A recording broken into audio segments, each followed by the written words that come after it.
Bonsoir à tous, vous êtes en direct avec l'émission L'Averad, l'émission du Consistoire israélite de Marseille, l'émission de votre consistoire. En préambule de l'émission, avant même de vous présenter mes invités, j'aimerais qu'on ait une pensée très forte, très puissante, avec beaucoup d'émotion pour le massacre qui a lieu encore hier en Israël, pas loin de la communauté d'Eli, où il y a beaucoup de francophones et beaucoup de Marseillais qui y vivent. Personnellement, j'ai appelé quelques-uns de mes amis. La plupart sont traumatisés, même s'ils vont bien. Et donc, on pense aux 4 personnes qui ont perdu la vie, 2 jeunes personnes, 3 jeunes personnes et un monsieur de 60 ans qui sont partis hier sous la barbarie. On prend malheureusement l'habitude de ces informations et malgré tout ça, la douleur est de plus en plus forte. Voilà, donc on va juste avoir une pensée pour eux parce que la vie continue et on doit reprendre la vie. Il faut rester la tête haute, toujours debout et jamais fléchir face à ces barbares, à ces terroristes. Et pour cela, je fais confiance évidemment à l'État d'Israël et à la main de Dieu, évidemment. Voilà, merci à tous. Je suis très content, malgré tout, aujourd'hui de prendre cette émission parce que j'ai des invités que j'aime beaucoup. Je vais vous les présenter dans quelques instants. Je vous dis aussi pardon, j'étais absent quelques semaines, mais pour des bonnes raisons, j'étais en Israël pour le mariage de mon fils. Donc je sais qu'à travers l'émission, vous êtes tous en train de dire Mazel Tov, alors je vous dis un grand merci. Et c'était vraiment un moment d'émotion, de plaisir, de joie. Et voilà, et donc j'ai voulu continuer un petit peu d'être dans cette lancée, de recevoir aujourd'hui des gens que j'aime beaucoup. Je vais commencer par le premier qui prendra la parole tout à l'heure. Je vous parle depuis des années de mon enfance au mouvement de jeunesse, de mes amis, de ma fidélité. Il en fait partie, c'est Pierre-Jean Elty. Pierre-Jean, bonjour. Bonjour, bonjour à tous les auditeurs. Voilà, donc Pierre-Jean aujourd'hui a fait son alia avec beaucoup d'amis, avec beaucoup d'anciens du DEJ, mais DEJ un jour, DEJ toujours, donc malgré tout ça, malgré le fait que nous avons changé, mais l'esprit n'a pas changé, Pierre-Jean est toujours à distance du DEJ, il va venir nous parler dans quelques instants donc des futures colonies qui auront lieu, et on pense bien sûr à Karine, la directrice, et Michael Amselem, le président actuel, Pierre-Jean, que tu représentes aujourd'hui. Et ensuite, écoutez, j'ai l'immense honneur, le plaisir, de recevoir monsieur le Rav Pinchas Cohen. J'ai du mal à le présenter tellement j'ai du respect pour ce monsieur, toujours aussi simple, toujours aussi discret, mais tellement efficace, accompagné par Ardan Hanoux, présent aussi, une belle personne que j'ai rencontrée grâce à la radio, et je crois que dès la première rencontre, il y a eu quelque chose qui s'est installé entre nous, et ils savent qu'ils ont un soutien inconditionnel de la part du consistoire et de ma part personnelle aussi, évidemment. Merci beaucoup, bonjour. Bonjour à tous, merci beaucoup. Voilà, pendant les premières minutes de l'émission, donc comme je l'ai dit, on va laisser la parole au DEJ. Donc c'est beau parce qu'on a d'un côté les mouvements de jeunesse qui sont représentés, les yeshivot qui sont représentés, et tout ça représente le peuple juif aujourd'hui. Il faut de tout pour faire un monde, et il faut beaucoup de juifs pour faire un bon peuple juif. Et je suis très très heureux de vous avoir tous réunis autour de la table. Pierre-Jean, je te laisse la parole. Oui, voilà, donc je suis là un peu pour vous présenter nos programmes de cet été. Et parler du DEJ avant tout. Le DEJ, le département éducatif de la jeunesse juive, ce sont les initiales. Dans ce titre, il y a 2 mots forts, éducatif et juif. Donc avant tout, nous sommes un mouvement communautaire qui avons à cœur de transmettre une identité juive assez forte à nos jeunes, à nos animateurs d'abord, qui le transmettent eux-mêmes aux enfants qu'ils encadrent. Et bon, donc... On a 3 piliers fondateurs du DEJ qui sont Am Israël, Torah Israël, Eretz Israël. Et autour de ces 3 axes forts, nous développons toutes sortes d'activités éducatives, pédagogiques et ludiques, bien évidemment. Pierre-Jean, dans quelques jours, dans quelques semaines, il va y avoir les colonies de vacances à laquelle tu vas encore participer. J'ai envie de dire ça comme ça. Encore, effectivement. Je t'envie beaucoup parce qu'avec Pierre-Jean, on a commencé les colonies, on avait 8-9 ans, quoi, un truc comme ça. Et puis voilà, puis depuis, tout est resté dans notre cœur et dans nos pensées. On est toujours fidèles, aussi bien Marc que moi-même, à notre jeunesse. Voilà, à la nostalgie aussi, mais bon, on avance malgré tout. Alors Pierre-Jean, des dates de colonies, est-ce que les colonies sont pleines d'abord? Alors, les colonies, on a plusieurs colonies de vacances, plusieurs centres de vacances, plus exactement. On a un centre de vacances qui s'appelle Saint-Nicolas, qui est du côté d'Albertville, en Savoie. On a le centre historique, on va dire, puisque ça fait 12 ans qu'on le pratique, c'est la Toussuire, le grand hôtel de la Toussuire, pas celui de la communauté habituelle. Et on a un centre en Normandie, mais c'est plus destiné à la population proche de Paris. Et un groupe en Israël aussi. Et un centre aéré sur Marseille. Alors, beaucoup de ces propositions sont déjà remplies, à savoir les tranches d'âge concernant Israël, c'est déjà complet. Concernant... C'était quel âge pour Israël, Pierre-Jean? C'était les 16-17 ans. 16-17 ans. Pour le Saint-Nicolas, le groupe, le groupe des, on va dire parce qu'on ne travaille plus beaucoup avec les âges, mais plutôt avec les classes, c'est-à-dire les élèves qui passent en troisième, seconde, première aussi. Ce groupe d'élèves, ce groupe d'âge est déjà complet. Pour Saint-Nicolas. Pour Saint-Nicolas. À Saint-Nicolas, on a en fait trois chalets différents dans le même complexe, on va dire. Le déj à Saint-Nicolas, ça fait bizarre dans les oreilles. Hein. Oui, mais bon, malheureusement... Voilà. Non, mais il faut y aller. Donc Israël, c'est complet. Saint-Nicolas, c'est complet. Pas tout Saint-Nicolas. Saint-Nicolas, on a le groupe du primaire, on va dire comme ça, des enfants qui sont encore en primaire, qui est complet aussi. Et on a le groupe intermédiaire, c'est-à-dire le groupe des 6e, 5e, 4e, qu'on appelle habituellement les pionniers, dans lequel il reste encore des places. Et pour s'inscrire, donc pour s'inscrire, je finis avec la Toussuire. La Toussuire, c'est une grosse colonie de 180 places, avec la tranche d'âge aussi, 6e, 5e, 4e. Là encore, il reste des places pour ce centre de vacances. Donc c'est moi qui serai en charge en partie à la Toussuire, avec Karine bien évidemment aussi comme directrice responsable de toute la partie animation et organisation. Et toi à l'économa, j'imagine? Moi, toujours à l'économa, la logistique un peu de tout ça. Voilà. Et donc pour s'inscrire, il reste des places sur la Toussuire. Et nous avons, comme j'avais dit, le centre aéré à Marseille aussi, qui lui se déroulera comme point de chute à Yavne, à l'école Yavne plus exactement, avec les repas pris sur la cantine de l'école Yavne et bien évidemment des sorties dans les parcs de loisirs, dans les différents endroits intéressant les enfants.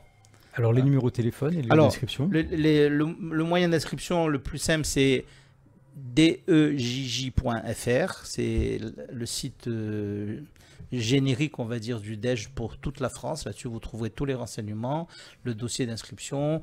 Et bien évidemment, aussi, on octroie cette année pas mal de bourses, sur lequel, dans le site, vous aurez aussi la page dédiée aux demandes de bourses pour les familles, notamment les familles qui envoient plusieurs enfants, etc.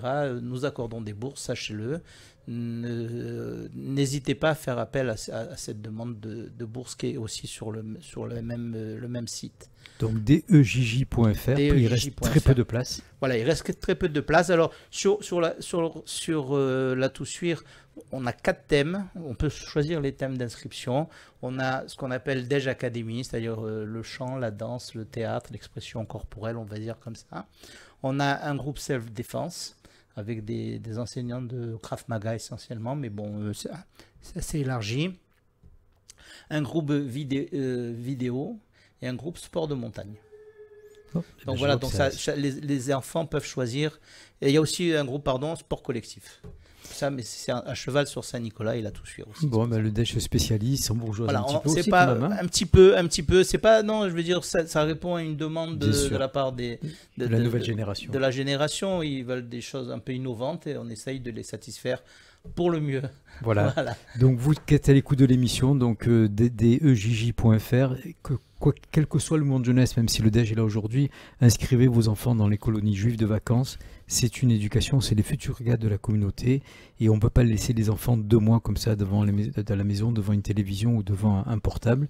Ça serait nusif pour eux, pour vous et pour la communauté, parce que les cadres communautaires, la plupart du temps, viennent de ces mouvements de jeunesse.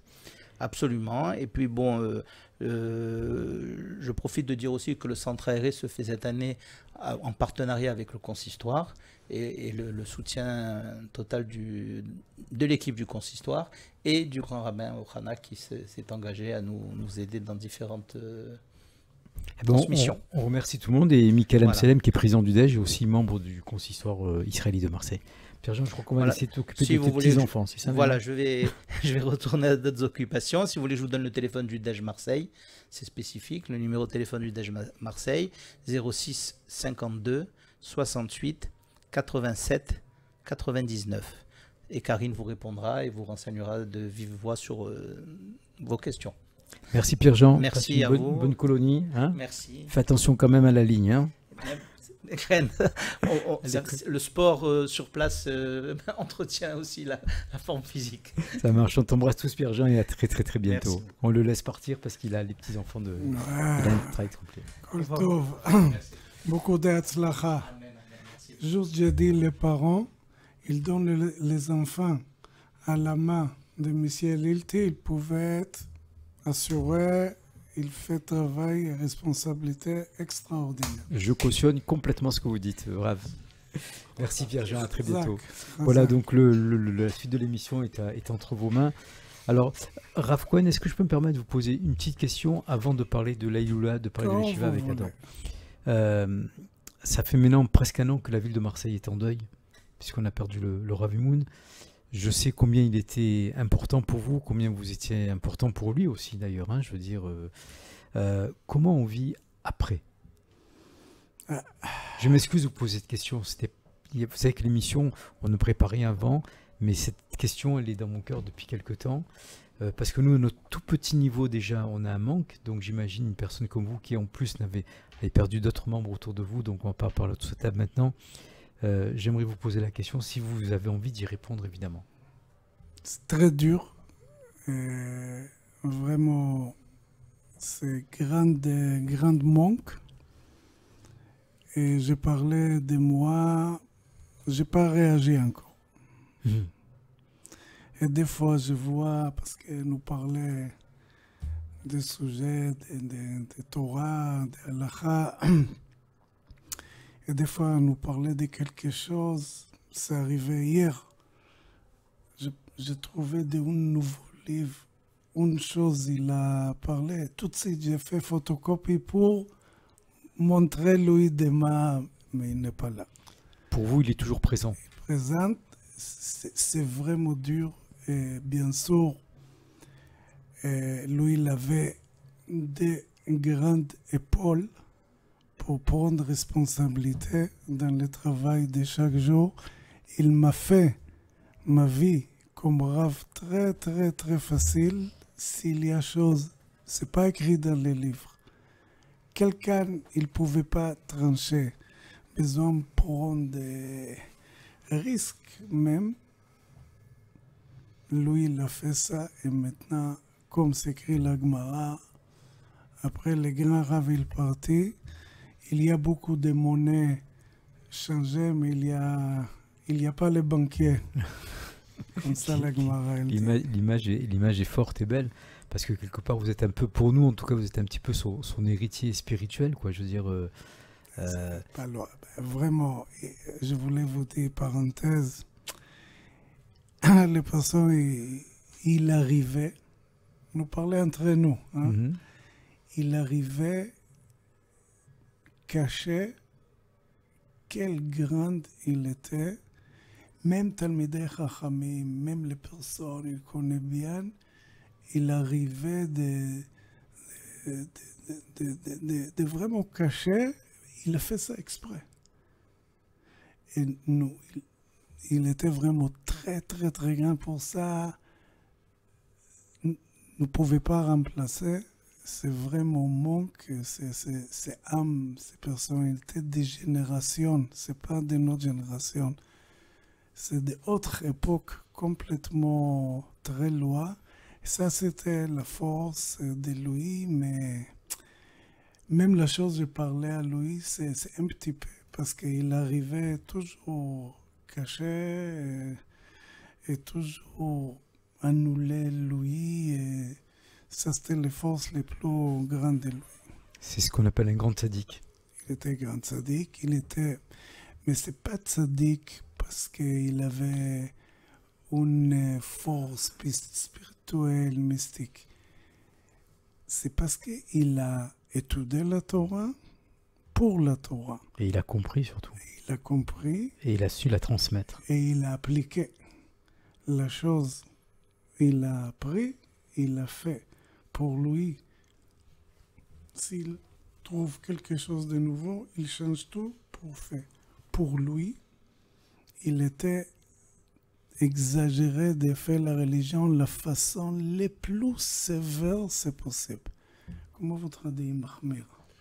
Exigeant. Il est exigeant envers lui-même. Pour lui, vous imaginez pas. Toutes les choses, même c'est pas écrit la halakha, à Shulchan Aruch, c'est Rav, il a fait comme ça, de un livre, c'est écrit comme ça. Pour lui, parce qu'il voulait faire les choses bien. Exigeant pour lui et tolérant pour les autres. Mais pour les autres, il trouvait la solution. Ça je dis, c'est l'épaule. J'avais une chose compliquée, un mois après il partit. Normalement, je sais, il dort pas jusqu'à il trouve. Et maintenant, je restais. Merci en tout cas d'avoir rappelé sa mémoire quelques minutes. Moi, je me rappellerai toujours d'une des premières phrases qu'il m'a dit quand je l'ai connu il y a très très longtemps. Il m'avait dit cette phrase que j'ai jamais oubliée. Il m'a dit dans la vie, il faut pas être un chêne, il faut être un roseau. Parce qu'il m'a dit le chêne, il bouge pas quand il y a du vent, mais quand il y a un vent très très fort, il se casse. Le roseau, dès qu'il y a un peu de vent, il se déplace, mais il reste à sa place. Et cette image, je l'ai trouvée très très forte et je l'ai dit et redit à mes enfants et à tous les gens. Que chaque parole de lui, c'était avec...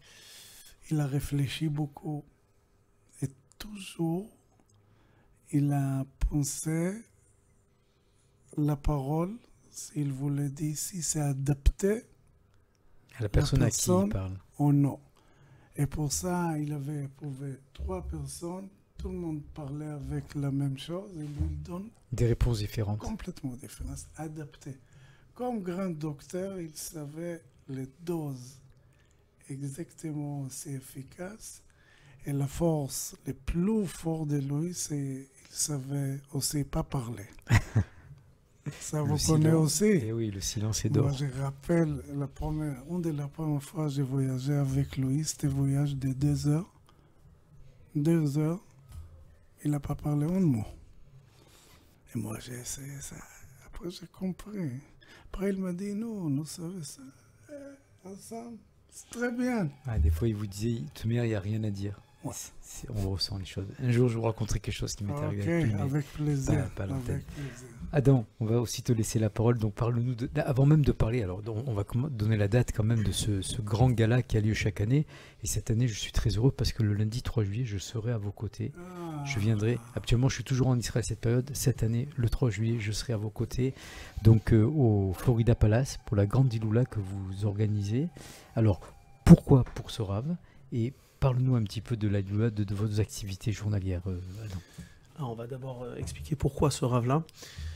Il y a un relationnel qui s'est développé entre les enseignements de ce rave-là et le kollel depuis quelques années maintenant. Le Rav Pinchas Cohen a choisi le Orach Chaim HaKadosh et a mis en place un cours de toutes les semaines hebdomadaires, tous les dimanches à 10h pour justement sur le Orach Chaim HaKadosh, sur ses enseignements.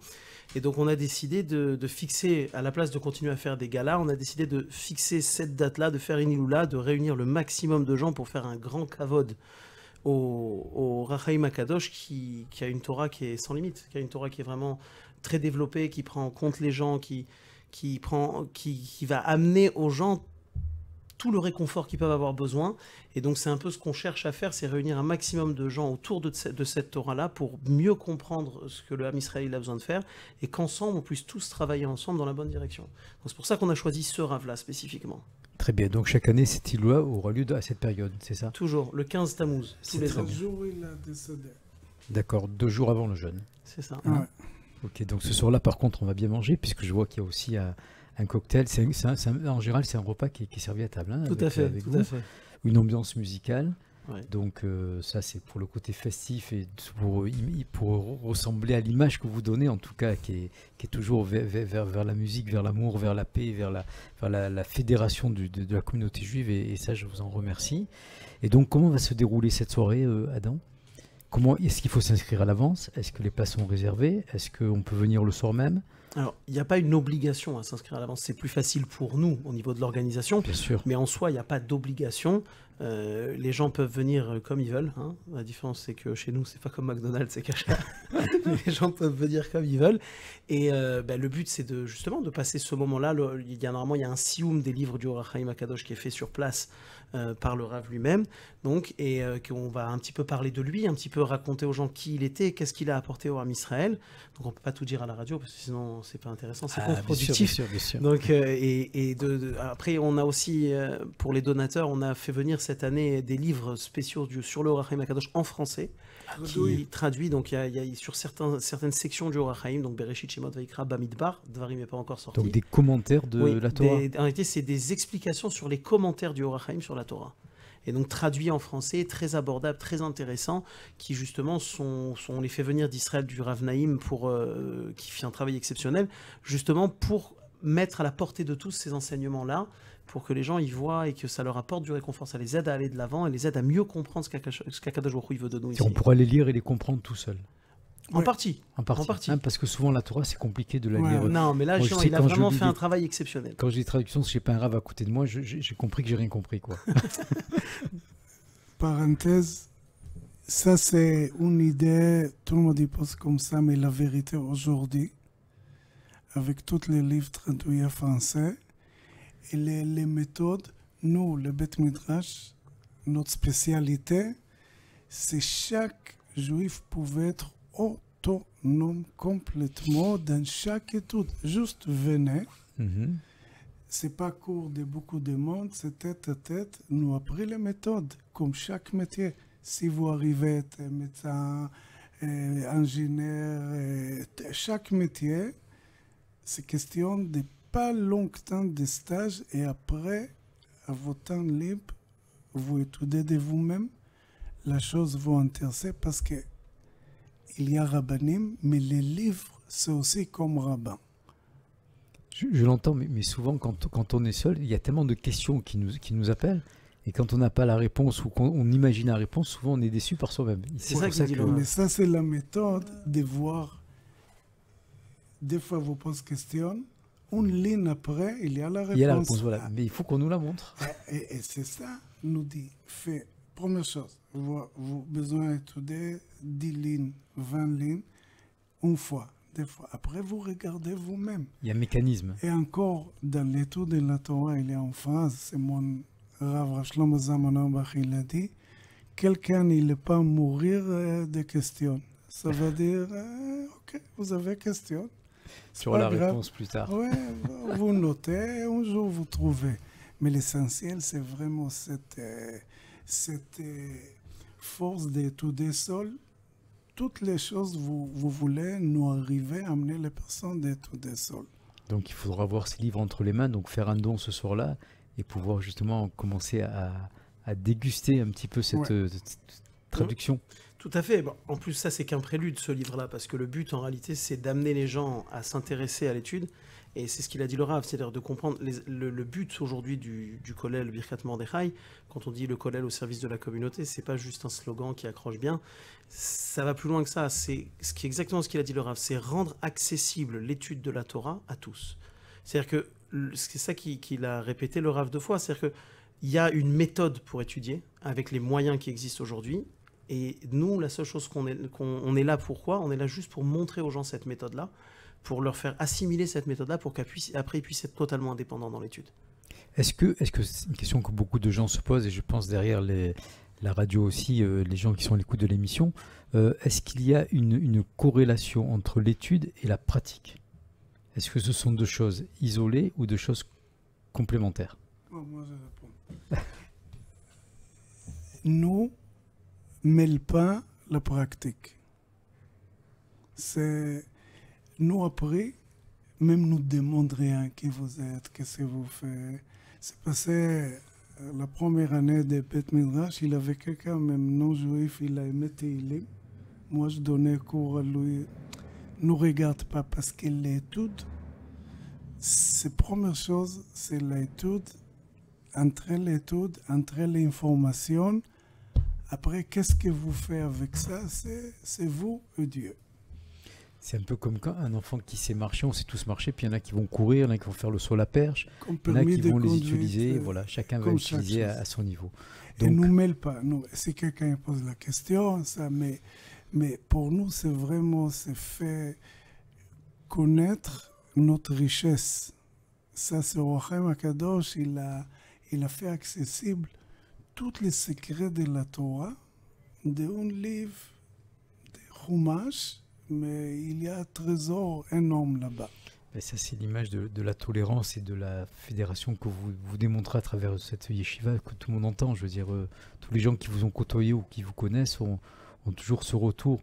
Ils nous ouvrent leurs bras. Voilà, ça c'est important. C'est ça notre Ils ne jugent pas, ils nous ouvrent les bras. Voilà, c'est ce qu'on a envie d'entendre. Les Orachem Akadosh, il dit, et beaucoup de rabbanim aussi, aujourd'hui, il n'y a pas, ne juge pas quelqu'un, juste nous demande comment je pouvais vous aider. Ça, c'est la seule chose.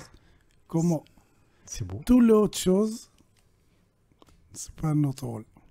En tout cas, l'émission va toute seule, puisque là, on m'informe que l'émission arrive à sa fin. Alors donc, on va rappeler peut-être quand même le lundi 3 juillet, donc ce rassemblement qui aura lieu donc au Florida Palace. Excusez-moi, je vois juste le message de... Voilà, on nous reste encore 3-4 minutes à discuter. Donc, rappelez donc cette Iloula qui aura lieu donc le lundi 3 juillet. Donc, tout le monde y est invité, les hommes, les femmes. Il n'y a pas d'âge minimum, ni maximum, grâce à Dieu, jusqu'à 120 ans minimum. Donc autour d'un repas, autour d'une soirée musicale, autour d'interventions, je pense, du Rav Pinchas quand même, et d'autres rabbinim qui seront là peut-être pour parler donc de ce grand tzaddik, et en même temps aussi parler de votre yeshiva qui a besoin d'être entendu, parce que je veux dire, on n'entend que des beaux retours, que des belles choses. Merci Les gens beaucoup. qui viennent par chez vous ont un accueil. Et c'est pour ça que je parlais quelque part tout à l'heure, Rav Pinchas, quand je vous dis vous êtes un peu l'héritier de Rav Moud, parce que même si je sais que je vous mets mal à l'aise en disant ça, Parce que je sais c'est bien, autre je sais niveau bien, on se complètement, comprend. on a besoin de dire la vérité. hein. Mais je sais que les gens retrouvent beaucoup de choses qu'ils ont connues, qui côtoient toujours d'ailleurs au centre communautaire de la Rose, où la plaque du Rav Meimoun a été installée il y a quelques jours. Vous avez vu que sur la placette devant la synagogue de la communauté de la Rose, donc cette place a été installée. C'est parce qu'il a aidé tout le monde. Moi, je rappelle toutes les personnes, il n'a pas regardé, il n'a pas demandé. Il n'a pas jugé. Il n'a pas jugé. jugé. Et il a pris ça sur Il a lui. aidé les personnes, vraiment, il savait ces personnes. Première chose, aider, soulager. Aimer son prochain. Et comme ça, il y a les retours. Adam, le mot de la fin, ou Rav Pinchas, un mot de la fin. On vous attend tous, en espérant passer une bonne soirée avec vous, que vous preniez goût à la Torah du Or HaChaim Akadosh, que ça vous donne envie de venir vous associer avec nous, étudier de manière journalière, de manière hebdomadaire, de manière mensuelle, peu importe. Et vraiment que tout ça se passe avec une grande simcha, une grande joie, parce que c'est un peu ça l'yesod de toute la Avodat Hashem. Le Rav, si vous voulez finir. Merci beaucoup à vous. C'est toujours bien être à côté de vous. Je suis content que vous venez et j'invite à tout le monde, venez goûter notre source d'être juif et comment nous pouvons être beaucoup mieux. Merci beaucoup. Merci à vous deux. On sera là le 3 juillet, c'est promis. Et puis ça va être une très belle soirée, j'en suis certain. La radio vous est toujours ouverte. Et sachez que pour moi, c'est un grand honneur de vous recevoir. Parce que je sais que M. Rav Pinchas Cohen ne parle pas beaucoup, pas souvent, mais quand il parle, c'est toujours avec beaucoup de puissance et d'amour et d'échange. Et merci beaucoup toute l'équipe de Radio GM et le consistoire. Toutes les personnes, il fait quelque chose pour les autres. C'est les plus grandes choses. Merci à vous. Kol Tov. Une bonne soirée. Quelques jours avant, vous souhaite un bon Shabbat. Et la semaine prochaine, je donne rendez-vous avec une certaine Madame Sarah Arnoux. Peut-être qu'Adam, tu la connais bien. Ouais. Vice-présidente du consistoire et responsable d'une école. Merci à vous tous. Une bonne soirée, messieurs, dames. Et un très bon Shabbat quelques jours avant l'heure.